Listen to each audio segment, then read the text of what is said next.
Hi everyone. Today, we're diving into a topic that surrounds us every single seconds of our lives, yet it's completely invisible. So we're starting the section 1, the fundamentals of barometric pressure.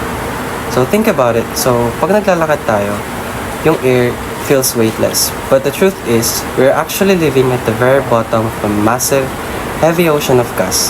So today, we're going to pull back the curtain on how that ocean exerts force, how we measured it, and why it matters so much to our physical world.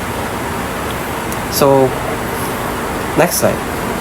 So, the concept and definition of the barometric pressure. So, let's start with the core definition. Ano nga ba talaga yung exactly definition ng barometric pressure? So, simply, it's the weight of the air above us being pulled down by the gravity, exerting a force per unit area.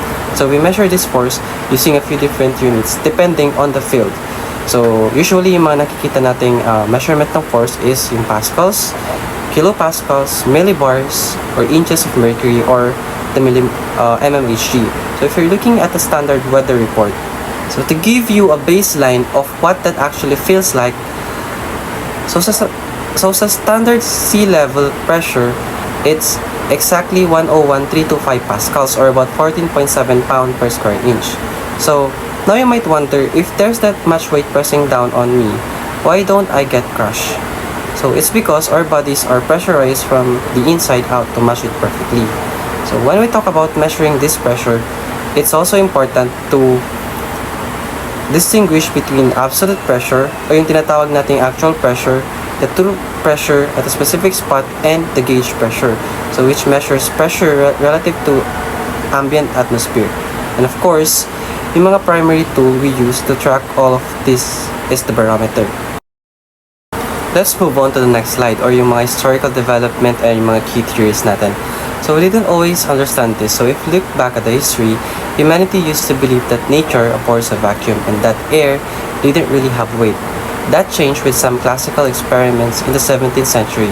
So first came Evangelista Torricelli, an Italian physicist who invented the very first mercury barometer. He proved that the atmosphere exerts weight by showing it could hold up a column of heavy mercury inside the tube. So shortly after, Blaise Pascal took Torricelli's ideas a step further. So he had his brother-in-law carry a mercury barometer up a mountain and confirmed that as you go higher, the pressure drops because there is less air above you. As time went on, this observation evolved into strict mathematical laws. So we began combining the ideal gas law and hydrostatic equilibrium to accurately model of how the atmosphere behaves. So today, our measurements tools have evolved far beyond slushing tubes of mercury. We now rely on ultra-precise electronic sensors, but the foundational science remains exactly what Torricelli and Pascal discovered. So next slide. So the next slide, the physical principles and governing equations. So now let's look under the hood and the actual physical principles and math that governs these behaviors. We can break this down into the two-step relationship as shown by the arrows on the screen. So first, we have the hydrostatic and atmospheric profiles. So the baseline equation here is the hydrostatic equation, or the pressure is equals to rho gh. So this tells us that the pressure depends on fluid density, or yung rho, the gravity, the g, the height. So because of air is compressible, as you go up, it gets less dense. Ito naman tayo sa last slide, or yung the types of barometers and measurement methods. So it is the last slide for the part 1. To wrap things up, let's talk about how we actually capture these data points in the real world. So there are a few main types of barometers. On the traditional side, we have mercury and aneroid barometers. So mercury barometers are incredibly accurate for labs, but aren't very portable and carry safety risks. So because of that, mechanical aneroid barometers became popular. They use a small flexible metal box called an aneroid cell or bellows. As the outside pressure changes, this box expands or contracts, and a series of mechanical links moves a dial on a clock-like phase. Today, We've largely transitioned to electric sensors. These rely on piezoresistive or capacitive elements that convert physical atmospheric pressure into a digital electrical signal, whether it's a massive calibrated station barometer used by meteorologists or the tiny chip inside your smartphone or smartwatch that tracks your steps or altitude. These devices require strict calibration standards to ensure accuracy, resolution, and quick response times. So, by understanding how this instrument works, it gives us the data we need to predict storms, calibrate aviation altimeters, and study our changing climates. Hey everyone, I'm Mike Padilla, and the topic assigned to me is the theoretical framework and atmospheric models. So, in this discussion, the theoretical framework that explains how atmospheric pressure behaves with altitude and the models engineers and meteorologists rely on every day.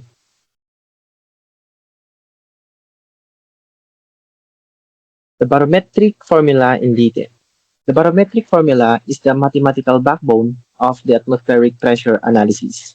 To understand it, we start with two fundamental principles, the hydrostatic balance and the ideal gas law. Hydrostatic balance tells us that at any layer of the atmosphere, the pressure difference between two heights equals the weight of the air column above. When we combine this with the ideal gas law, we get a differential equation whose solution is an exponential decay. The pressure drops as you go higher, but not linearly. Now, the key assumption that shape this derivation is whether the atmosphere is isothermal, meaning constant temperature, or non-isothermal, where the temperature changes with altitude. In reality, temperature does change, especially through the troposphere. This distinction matters because it affects how fast pressure drops, which brings us to the concept of scale height. The altitude over which pressure decreases by a factor of E, roughly 8.5 kilometers under standard conditions. So temperature variations directly shift the scale height, meaning a warmer atmosphere has a more gradual pressure drop, while a colder one compresses faster. Engineers account for this through standard atmosphere tables, which give reference values at different altitudes. Standard atmosphere models. So this is where theory meets practice. The International Standard Atmosphere, or the ISA, is the agreed upon reference model used across aviation and engineering. The ISA assumes a static, horizontally uniform atmosphere with peak sea level conditions of 1013 hectopascal at 50 degrees Celsius and piecewise linear temperature lapse rates through different atmospheric layers. As you can see in the chart, pressure drops from 1013 hectopascals at sea level to about 265 hectopascal at 10 kilometers. Notice how the curve steepens early and then gradually flattens. This is that exponentially decay in action. The ISA underpins critical applications, the aviation performance charts, altimeter settings, and the barometric instrument calibration. When a pilot adjusts the altimeter, they're referencing ISA. However, real weather deviates from these models. Temperature anomalies, humidity, and pressure systems introduce errors, especially at high or non-standard altitudes. And this is exactly where forecasting science comes in. Thermodynamics, moist air, and weather. This is how moisture and thermodynamics brings the atmosphere to life.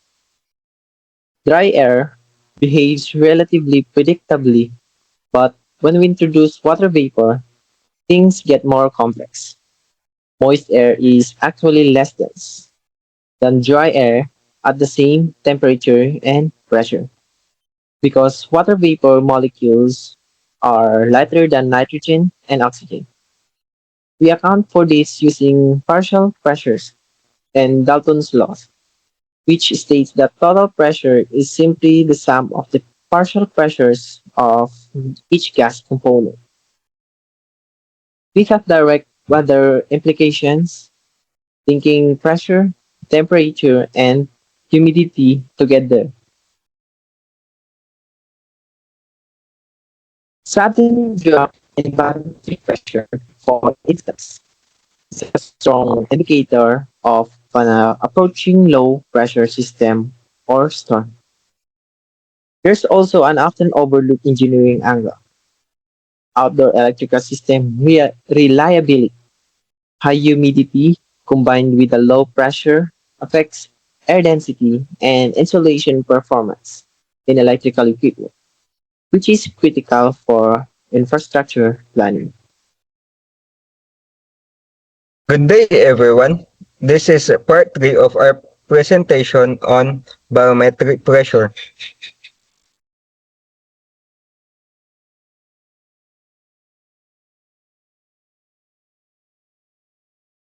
The part 3 is about application, scenarios, and examples.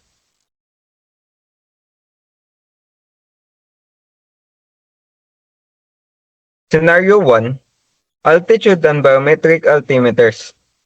Inferring altitude from pressure changes, barometric altimeters convert measured atmospheric pressure into altitude using standard atmosphere relation. Next is sea level versus mountain pressure example. At sea level, pressure is about 101.3 hectopascal, while at 200 meters, it drops to roughly 800 hectopascal. Indicated altitudes and typical pressure values. Look up tables or embedded model map pressure to indicate altitude for navigation and height estimation. Next is calibration with QNH and QFE in aviation. Pilots QNH or QFE to align altimeter indication with local sea levels or airfield elevation. Accuracy limits from weather and temperature. Temperature deviation and changing weather system introduce measurement errors and require frequent recalibration. Application in drones and outdoor equipment. Drones, UAVs, and outdoor electrical system use barometric sensor for altitude hold, terrain following, and deployment planning. Next is the Scenario 2. Scenario 2, weather monitoring and storm prediction. Weather monitoring workflow via pressure data. Pressure sensor collects data, system log reading, and analyze trend. And lastly, feed model for weather forecasting. Next example is integration and electrical application. Falling pressure signal storms combined with temperature, humidity, wind, guiding field work, and grid planning. Scenario 3 is industrial process and HVAC control. Combustion and HVAC pressure control examples are barometric pressure compensation improves combustion efficiency and stability, reducing emissions in industrial burners. Pressure-based HVAC control maintain clean room with differential, protecting sensitive processes and laboratory environments. Next is airflow dynamics, control loops, and safety consideration. Atmospheric pressure affects airflow, fan curves, and system balancing, requiring careful design and tuning adjustment. Pressure control loops in chambers and enclosure enhance safety. Sensor placement, redundancy, calibration ensure reliability. Lastly is vacuum scenarios, comparison and application. Comparing atmospheric partial vacuum and high vacuum, contrast pressure ranges from common industrial uses and sensitivity to environmental changes across these vacuum levels. Comparison item B, barometric reference and implication for precision system, explain gauge referencing. So guys, so ang next naman po na i-discuss ko is all about barometric pressure in electrical engineering practice. So dito, tatalakayin po natin yung application ng barometer pressure when it comes to electrical engineering. So first, impact on insulation and high voltage systems. So sa Passen's law and air insulation strength, breakdown voltage depends on pressure distance product. Reduced pressure at altitude weakens air insulation. Pangalawa naman, design, equipment, and testing implications. HV lines, substations, and GIS need larger clearances, adapted creepage, and altitude simulated type test. Ito naman po, effects on PD and reliability. So first, sa pressure versus partial discharge behavior.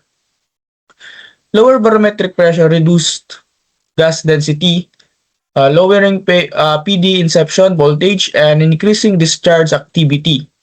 Elevated pressure raises inception voltage, suppressing PD magnitude but may add latent insulation defects. Dito naman sa pressure correction and condition monitoring, online PD monitors apply IEC or IEEE pressure correction factors to normalize apparent charge values. So sensors log ambient pressure alongside PD pulses, enabling trending independent of weather variations. So dito naman sa example PD data and corona mechanisms. In transformers, PD magnitude can rise several fold as pressure drops from 100 kPa to 80 kPa. Cable PD test show inception voltage decreasing roughly linearly with reduced test chamber pressure. So dito naman sa reliability of sealed and gas insulated equipment, gas insulated switchgear relies on maintaining rated pressure to ensure adequate dielectric strength. Slow gas leaks reduce pressure, increasing PD risk, and long-term insulation, aging and sealed units. So next naman sa influence on corona and surface discharge. So reduced pressure lengthens electron mean free paths, promoting corona in air gaps and sharp electrodes. Surface discharge intensify along solid dielectrics when gas density falls, increasing tracking risk. So lastly, dito naman sa standards and test pressure adjustment, IEC and IEEE standards specify reference pressure and temperature for PD measurement comparability. Laboratories correct measured PD values to standard conditions when reporting inception and extension voltage. So dito makikita natin types of KPA and yung assets type, PD inception voltage, PD magnitude, or the PC. So dito example, sa pag 80 KPA, ang asset type is transformer. Sa dito naman sa PD inception voltage kV, 40 kV or 40 kilovolts. And then dito naman sa PD magnitude or PC is 50. So yon. Next naman is influence on power systems and outdoor installation. So dito weather faults and operational impacts. Pressure driven weather patterns influence storms, lightning, line faults, outage, and operational risk across power networks. So dito naman sa design, ratings, and resilience planning, parametric conditions guideline ratings, SAG, clearance, climate-specific design, and resilient disaster-ready power infrastructure. So sa next slide, dito, talakay natin yung electrical safety and testing environments. So first, pressure conditions in standardized type testing. So sabi dito, specify ambient pressure to interpret insulation wingspan, creepage distances, and temperature rise test results consistently. So next, the rating and equipment behavior at altitude. So sabi dito, apply altitude rating for clearances, cooling, and overvoltage risk when installing or certifying equipment at elevation. Next naman, arc phenomena and pressure-dependent performance. So sabi dito, lower pressure affects arc ignition, length, and quenching, influencing arc flash energy, clearing times, and interrupter design. Next naman is laboratory corrections and controlled environments. Sabi dito, HB labs and EMC chambers apply barometric corrections, maintaining traceable, repeatable measurements under varying atmospheric condition.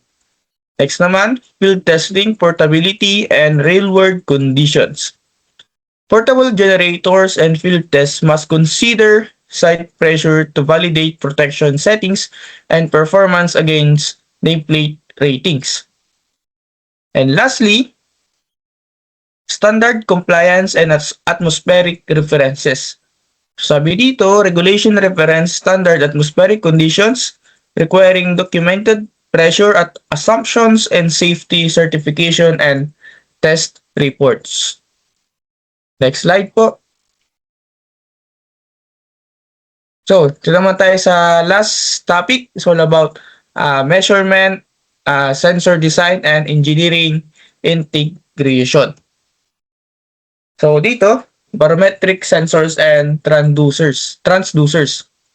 So dito sa una, MEMS structure and key performance metrics.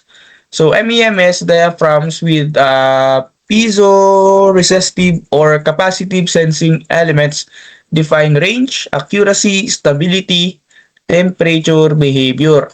Dito naman sa pangalawa, integration, protection, calibration, and interfaces.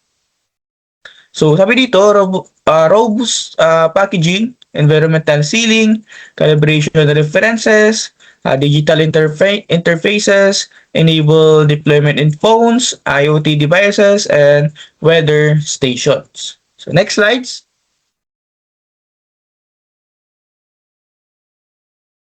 Integration in control and monitoring system. So sa una, yan, signal chain and data conditioning. So sabi dito ulit, sensor output passes analog front end, ADC, microcontroller, then forwards to SCADA or cloud platforms. Filtering, averaging, and outlier rejection, stabilize noisy barometric signals before control decisions occur. So sa pangalawa, compensation, protection, and security. Firmware compensates temperature effects and long-term sensor drift for reliable barometric pressure readings. Pressure thresholds trigger alarms, protection logic, while cybersecurity preserves data, integrity, and microgrid control. So dito, meron chart. Example siya na under siya ng calibration, standards, and error sources. So dito sa una, major error sources and barometric measurement. Para siyang diagram. Para maintindihan pa natin yung calibration, standards, and error sources. So first, major error sources and barometric measurement. Key error sources include temperature variation, sensor aging, mounting position, mechanical vibration, and environmental influences. Sa pangalawa, reference and standards, and metrological traceability. So, National Metrology Labs and ISO or IEC standards provide reference baselines ensuring traceable, comparable barometric measurements globally. Sa pangatlo naman, field versus lab calibration and documentation. Lab calibration offers highest accuracy. Field calibration adapts to conditions. Rigorous documentation preserves traceability and historical performance. Sa pang-apat, barometric correction formulas and standards. Measurement standards define barometric correction formulas for temperature, altitude, and gravity, ensuring consistent, comparable pressure readings. Ito naman sa panglima, uncertainty budgets and high accuracy systems. So sabi dito, comprehensive uncertainty budgets aggregate all error contributions, guiding design margins, calibration intervals, and achievable measurement performance. So dito, sa pang-anim naman ay verification schedules and maintenance practices. So sabi dito, periodic verification, sensor cleaning, firmware updates, and recalibration reduce drift, maintaining long-term reliability and regulatory compliance. So next slide naman po ay future trends and emerging applications. So smart grids and wide area monitoring. Parametric data enhances grid situational awareness, supporting wide area monitoring, fault localization, and adaptive control strategies. So pangalawa, renewable energy optimization, pressure-based area density estimation refines wind forecast, turbine control, and PV rating, boosting renewable generation reliability. Pangatlo naman, predictive maintenance and digital twins. Pressure trends feed asset health models, enabling predictive maintenance and highly fidelity digital twins for critical infrastructure. So sa pang-apat ay multi-sensor fusion in autonomous systems. Combining barometric, GNSS, and IMU improves drone and robot navigation accuracy, robustness, and resilience in challenging environments. Sa panglima, IoT, wearables, and ultra-low power sensing. Ultra-low power barometric sensors extend battery life in IoT and wearables, enabling continuous altitude, activity, and environment monitoring. So dito guys, sa pang-anim, opportunities for electrical engineers. So dito, sabi dito, electrical engineers can architect systems that exploit barometric data for resilience, energy efficiency, and intelligent control.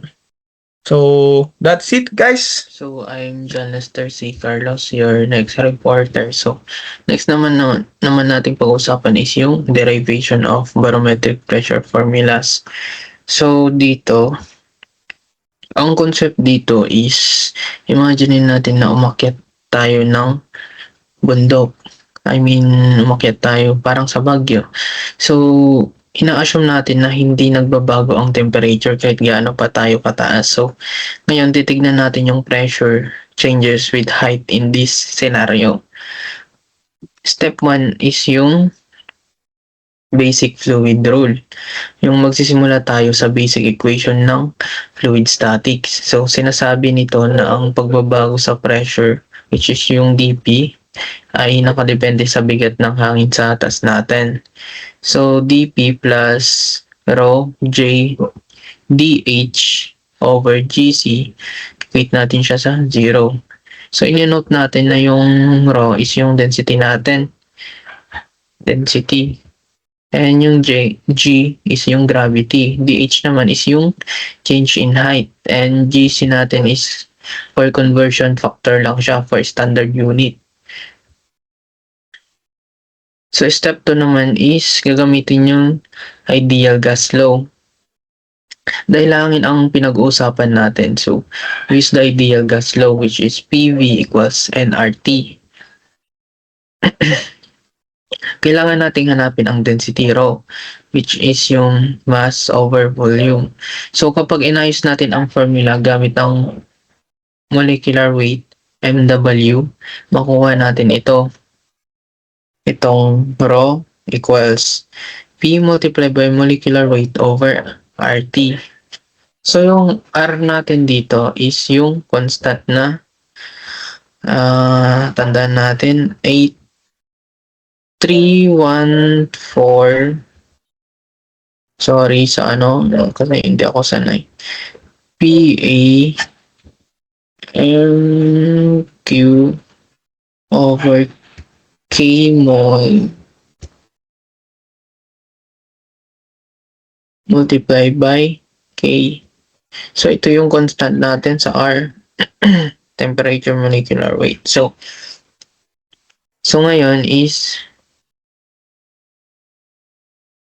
step 3 naman is isa-substitute natin yung rho and separate variable. So dP plus P multiplied by molecular weight over G over I multiply by GDH over RTGC. Equate natin siya sa 0.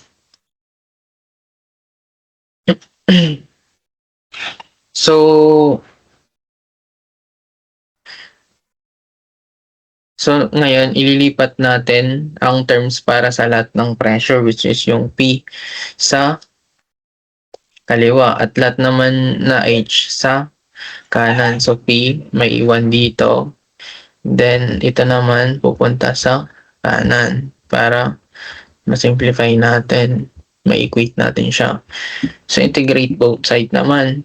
So para makuha natin ang total pressure, change from 0.1 P1 sa baba and then 0.2 naman sa taas. Integrate natin both side. Ang integral ng 1P naman is logarithmic ng P2 over P1 equals negative G multiplied by molecular weight over GCRT multiplied by H. So tatanggalin natin yung ln. Kailangan natin tanggalin ang ln. Syempre, gagamitin natin yung exponential function na E sa both side. Lalagay natin. So, ito makakancel. Ito mariretain. So, manipulate ulit natin. Yung P1, ilalagay natin sa kanan. So, para makuha yung P2. So, P2 equals P1 multiplied by negative J molecular weight H over GCRT. Ganun lang siya kasimple. Ito ang ating isothermal formula. Sinasabi nito na ang pressure ay bumababa exponentially habang tayo ay umaakyat. So, part 2 naman is yung non-isothermal lapse rate. So, yung concept dito, kasi in reality, kapag umaakyat tayo, syempre yung paligid natin lumalamig kasi nga umaakyat. So, ang rate ng paglamig na ito per meter of height ay tinatawag na lapse rate. So, i-define natin yung lapse rate. So, lapse rate is beta. Yung equation niya is dt over dh equals negative beta. So, negative to kasi nga mataas. So, kapag kinuha natin ang total change from ground temperature, TO, to a new height, yung height natin, ganito ang lalabas. T minus TO equals negative BH. Siyempre, i-integrate muna natin itong original formula. So, integrate T upper, TO, then dt equals negative beta. Integrate na naman. So, ganito yung magiging kalalabasan. Then, equate lang natin. Then, manipulate ulit T minus T0. Yung T0, lalagay ulit natin sa kanan para makuha natin yung final temperature equation. So, ganun lang siya. Integrate mo lang, then manipulate, ganun, para makuha. Ganun sa pagde-derive. Ngayon naman is yung part 3, nasa isothermal barometer pressure na tayo. So, yung concept naman ngayon is pagsasamahin natin yung dalawang ideas. So, paano magbabago ang pressure kung ang temperature ay patuloy na bumababa habang tayo umaakyat? So, i-update natin yung equation kanina. Kanina kasi, dP over P equals negative J molecular weight GCR constant kanina. Ngayon naman is gumagalaw na. Wala to kanina, 'di ba? So balikan natin yung equation kanina, pero this time imbis na constant ang T, papalitan natin ng TO minus BH na. So ito yung standard formula dito. So integrate using U substitution naman. Ito yung setup natin pag integrate dito, 'di ba? So integrate natin using U substitution. So ilalet natin U yung TO minus BH. Then DU naman is negative beta DH. So may introduce yung negative 1 over beta which cancel the outer negative sign. Makakancel siya. So pag na-integrate natin to, makukuha natin tong ln P2 over P1 equals negative J molecular weight ito over GCR multiplied by negative 1 over beta ln TO minus negative beta H H0 then baba ano lang natin, simplify natin. So, ln P2 over P1 minus G. Ito yung final na makukuha natin. Kapag na, natin to, negative TO minus beta H minus ln TO. So, ang final is ln P2 over P1 equals G molecular weight over GCR beta ln T0 minus beta H over itong TO dito. Ln. Ngayon, i-apply naman natin yung power rule of logarithm. Ito siya. Constant ln x equals ln x. Exponent niya is constant. So, dito kasi guys, ang dito. Ay, wait lang.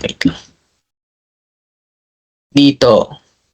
Ito yung constant natin na C. Ito yung C natin. Ito. Then, ln.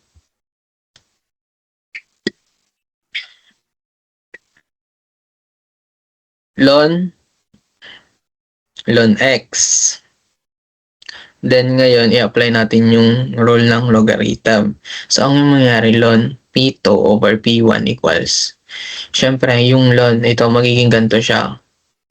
Yung x natin na ito, magiging siya, dito. Ln x, ito na siya, TOB, beta H over TO. Then, maging exponent na yung constant natin. Rule siya sa logarithm. Yung basic knowledge natin doon. So, exponentiate both side. Exponent, cancel natin yung ln. Mag-exponential ulit tayo. Para maglalagay tayo ng e. So, makakancel siya. Then, ang kalalabasan is P2 over P1 na yan. Mahirap magsulat talaga. Basta TO, ito na siya. Ilalagay natin ito. Then, manipulate ulit para makuha yung P2 natin na non-isothermal equation. So, P1 ilalagay ulit natin dito. So, ito yung kalalabasan natin. Ganun lang siya mag-derive, guys. Ang una is yung standard na equation, then integrate natin, then simplify, ganun, manipulate, para makuha yung mga isothermal, non-isothermal, tsaka lapse rate. So, ganun lang siya, guys. Thank you sa pakikinig. So, proceed na tayo sa example. A geological engineer descends into a mine shaft for 50 meters deep starting from Davao City at 50 meters elevation, where the atmospheric pressure is 101,000 Pascal. Assume the air temperature remains constant at 298 Kelvin. What is the pressure at the bottom of the mine? So, identify na natin yung mga given sa problem. Which is yung H is 450 meters. So, 450 meters deep, ibig sabihin, negative siya. Then, yung P1 natin is equal to sa 101,000 Pascal. Then, yung temperature is 298 Kelvin. 298 Kelvin. Then, yung unknown is yung P2. So, proceed na tayo sa mga constant, which is yung molecular weight, which is 28.84 ng kilogram over kilomole. Then yung R, which is yung gas constant, is equal to 8314 ng Pascal 8 cube ng kmol times Kelvin. Tapos yung acceleration due to gravity is 9.81 meter per second squared. Then yung gravitational constant natin is 1 kilogram meter Newton second squared. Then pag na-identify na natin yung mga given is proceed na tayo sa solution. So yung formula natin is P2 is equal to P1 a raised to negative g mw molecular weight times height all over gravity gc gravitational constant times r times t. So substitute na natin yung mga given. P1 is 101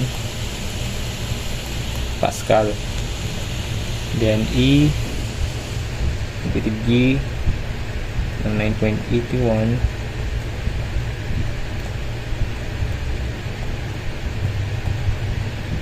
multiply by molecular weight, which is 28.84 kilogram kmol, then multiply by height, which is negative 450 meters all over gravitational constant 1 kilogram meter Newton per second squared. Then yung gas constant, which is E314 meter cube all over Newton second squared. Then yung temperature natin is 298 Kelvin.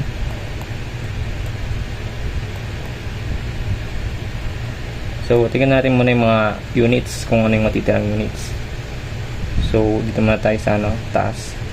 Meter, then meter, makakancel yan. Second squared, kilogram, kilogram.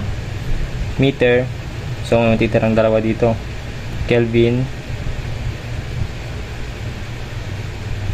Tapos,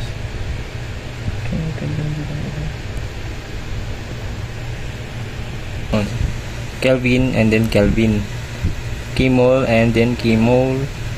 So Newton, yung Pascal is Newton meters. Wait lang. So yung Pascal is Newton mm squared. So makakancel yung meter square dito, then yung Newton nandito. So, input na natin sa calcu. So, 101. Then, E raised to negative ng 9.81 times 28.84. Then, negative 450. So, 1. Huwag natin input yan. 8314. Then, 298. So, equals natin. So, ang pito natin is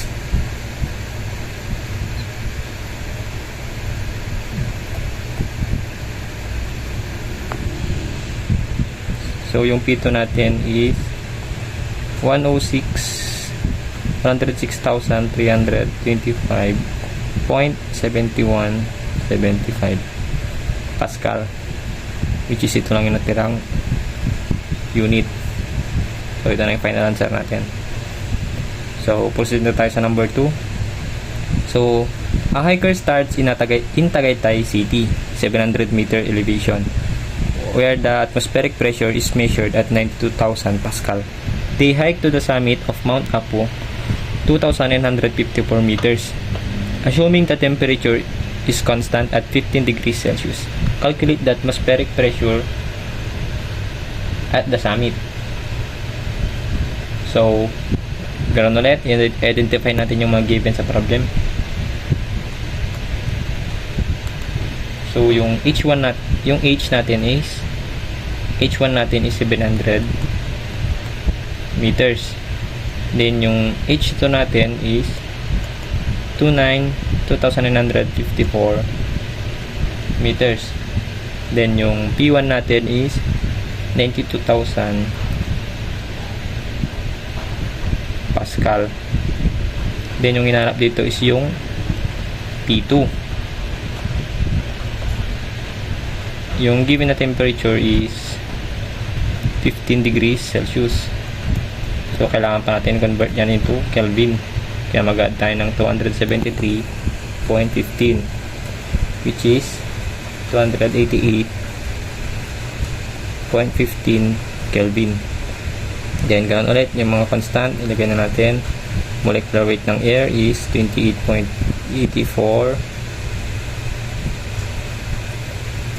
ng kilogram kimole. Gas constant is equal to 8,314 ng Pascal cubic meter all over kimole Kelvin. Then yung acceleration due to gravity is 9.81 meter per second squared. Then yung gravitational constant natin is 1 kilogram meter Newton second squared. So pagkatapos natin maano yung mga given is proceed na tayo sa solution. So yung formula niya is katulad lang sa number 1. So P2 is equal to P1 P raised to negative G molecular weight multiplied by molecular peak multiplied by H all over gravitational constant multiplied by R times T. So yung mga given kargan na natin. So yung P1 is 92,000. So wag natin sulat yung unit kasi alam na naman natin yung kalalabasan niya, which is Pascal. E raised to negative ng 9.81 molecular weight 28.84. Then yung height natin is so H2 minus H1 2954 minus 700 meters.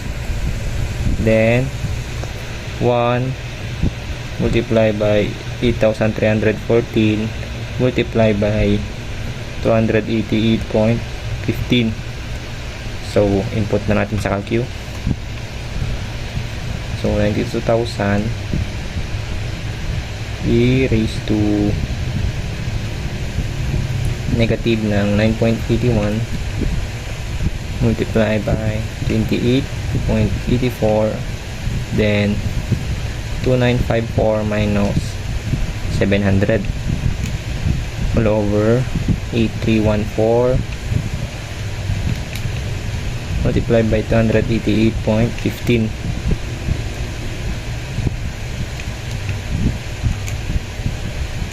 which is 70.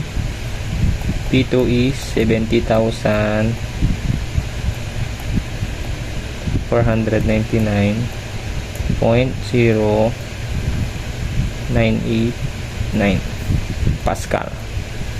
So yan na yung answer natin. So proceed na tayo sa number 3.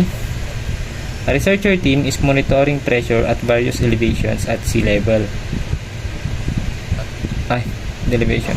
At sea level, the atmospheric pressure is 103,500 Pascal and the temperature is 291.75 Kelvin.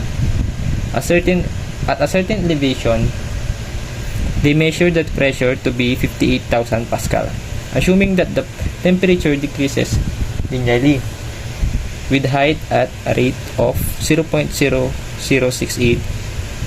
Kelvin per meter. Estimate the altitude of the research station.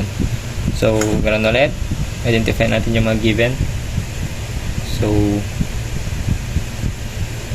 yung P1 natin is 103,500 Pascal.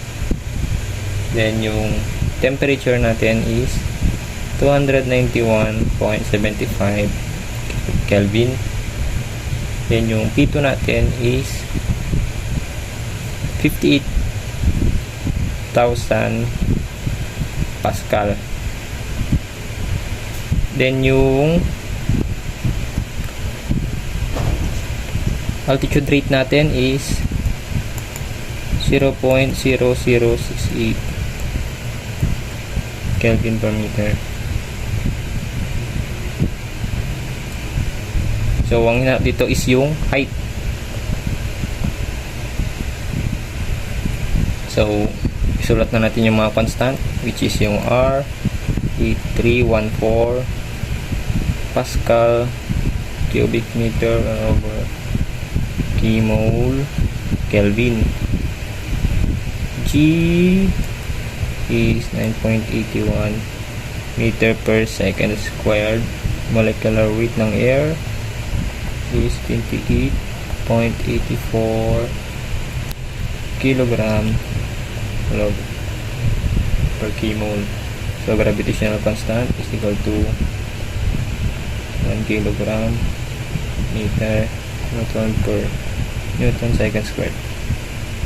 So pagkatapos nating ma-identify yung mga given is proceed na tayo sa solution. So yung formula natin dito is yung sa non-isothermal. So P2 is equal to P1 multiply by temperature all over temperature again, then raised to G molecular weight all over gravitational constant times R times the altitude rate. So input natin yung mga given. So P2 meron 58,000, then P1 is 103,500, then temperature is 291.75 minus 0.0068. So ang hinanap dito is yung H, kaya hindi natin siya ilalagay. Then temperature again 291.75 raised to 9.81 multiplied by molecular weight 28.84, then 1 times 8314 times 0.0068. So gamit tayo ng shift solve para ma-solve natin to. So 58,000 alpha equals then 103,500 times 291.75 minus 0.0068 times alpha x, then 291.75 raised to 9.81 times 28.84, then 8314 multiplied by 0.0068. Then, press lang natin yung shift solve. So, value ng x, which is yung height, is 4,688.6136 meters. So, solve na natin yung height. So, yan lang for today's video.